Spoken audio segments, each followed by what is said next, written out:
Going through the Discord mailbag questions first.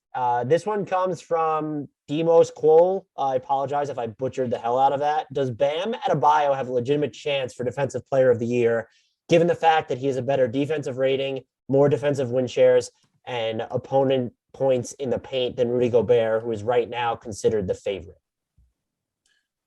I would say yes, he has a chance just because it feels like this defensive player of the year race is so topsy-turvy because the leading candidates have all missed so much time.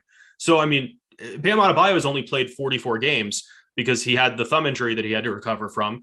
Rudy Gobert has missed time. Draymond Green has missed time, so on and so forth. Personally, I think that one of the leading Celtics defenders should be the front runner right now. Whether you want to have Robert Williams III or Marcus Smart, you can make cases for both of them. Smart through the versatility, the point of attack defense, the off-ball defense. Williams, because he's such a suffocating presence on the interior. They both spent a lot of time on the floor for a defense that throughout the season has been arguably the best in the league and certainly has been over the last few weeks and months because it has been leaps and bounds better than anyone else. So I think Bam has a case because he's been so impactful when available and should theoretically be available during the stretch run when he's able to make that final impression.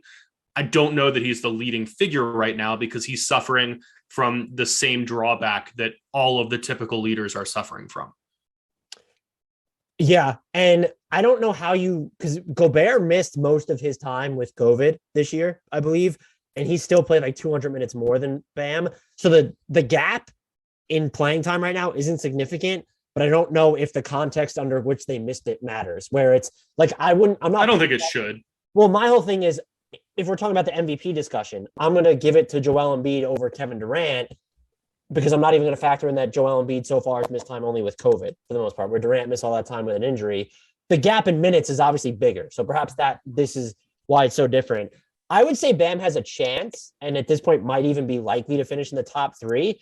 My preference would still be Rudy Gobert there just because I think he impacts the geometry of the floor more when you're looking at, it's not just his ability to send a back or deter shots at the rim, like more so than Bam Adebayo, who's not like this dominant rim protector necessarily anyway.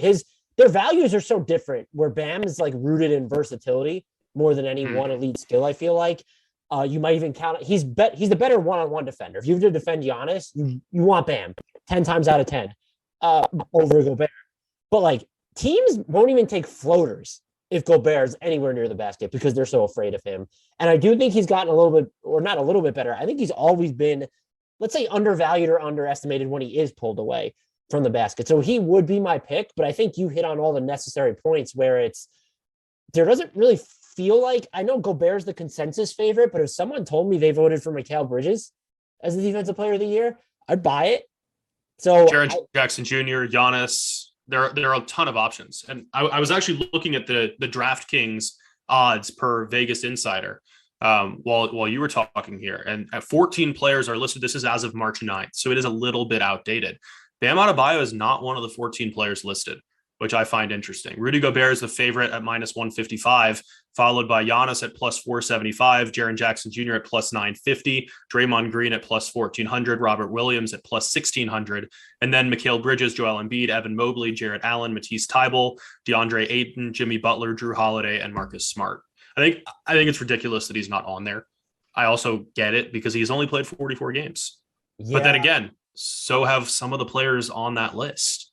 Yeah, I mean, I just said, like, he's played how many fewer minutes than Gobert at this point? So Bam it's in 44 games. He's played 1460 on the minutes, and Rudy Gobert is at 52 games, 1662. So he's only played 4 more games, or 8, than Bam. He should definitely be on there. You're right. I would say Giannis at plus 475, though, if you're better, that's great value, because I do think there just might be the element of Rudy Gobert's won it 3 times already. People generally don't, not generally, but there are a lot of people that don't like, Giannis is more likable than Rudy Gobert.